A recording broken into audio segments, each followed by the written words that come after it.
আপুনি বেয়া ইংগিত কিয় কৰি আছে? আপুনি বেয়া ইংগিত তেতিয়াৰ পৰা কৈ আছে, কিয় কৰি আছে? মোৰ গোটেই কেমেৰাটো ৰেকৰ্ড হৈ আছে। আপুনি যেতিয়া ইশাৰা কৰি আছে মোৰ কেমেৰাত ৰেকৰ্ড হৈ আছে। আপোনাক ষ্টেজত মাতিম নেকি?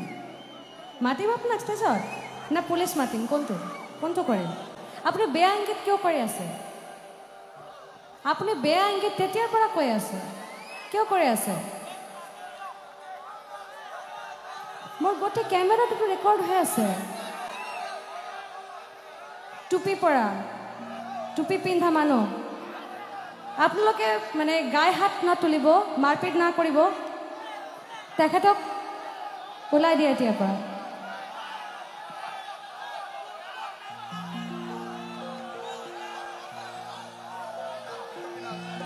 ব্লেক টি শাৰ্ট পিন্ধা।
বাহিৰত নে যাওক।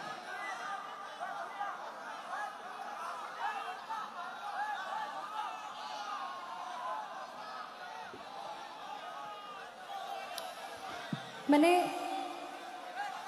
এজন দৰ্শকক এজন শিল্পীয়ে বহুত মানে শ্ৰদ্ধা কৰি থাকে, মৰম কৰি থাকে। আৰু এজন দৰ্শকৰ বাবে মই কেতিয়াও মানে এইটো ক'ব নোৱাৰোঁ যে কমিটিৰ মানুহ বেয়া, মোৰ বাকী দৰ্শকখন বেয়া, এইটো কেতিয়াও হ'ব নোৱাৰে। মই আপোনালোকৰ সিদ্ধান্তটো গ্ৰহণ কৰিলোঁ আৰু মই এতিয়া মানে এইটোৱেই চাম যে আপোনালোকে মানে গায়ে হাত তুলিব, এনেকৈ বুজাই এনেকুৱা কৰা নালাগে। কমিটি ইমান ডাঙৰ এটা প্ৰগ্ৰাম পাতি আছে, এনেকুৱা আপোনালোকে ইমান মৰম দি আছে, মাজৰ পৰা এজন তেতিয়াৰ পৰা বেয়া ইংগিত কৰি আছে। বহু সময়ৰ পৰা মই দেখি আছোঁ। মোৰ কেমেৰামেনক মই কৈছোঁ যে এইটো নজৰ ৰাখিবা তুমি। এই লৈ 4 বাৰ মই এইটো চালোঁ, তাৰপিছতে মই ক'লোঁ। তো মোৰ মনে হৈছে এইটো এনেকুৱা মানে কোৱা দৰকাৰ, কাৰণ মোৰ নিচিনা বাকী বেলেগ শিল্পীবিলাকেও অকৱাৰ্ড ফিল কৰি থাকে ষ্টেজৰ মাজত, গান গাবলৈ অসুবিধা হৈ থাকে, মনত কিবা এটা বেলেগ বাজে, এটা বেয়া কথা ফুৰিবলৈ থাকে, এনেকুৱা হৈ থাকে। মাফ কৰিব যদি কিবা মোৰ ভুল হৈ থাকে। এতিয়া এটা বহুত সুন্দৰ বিহুসুৰীয়া গান মই আৰম্ভ কৰিছিলোঁ, সেই গানটো আপোনালোকৰ বাবে।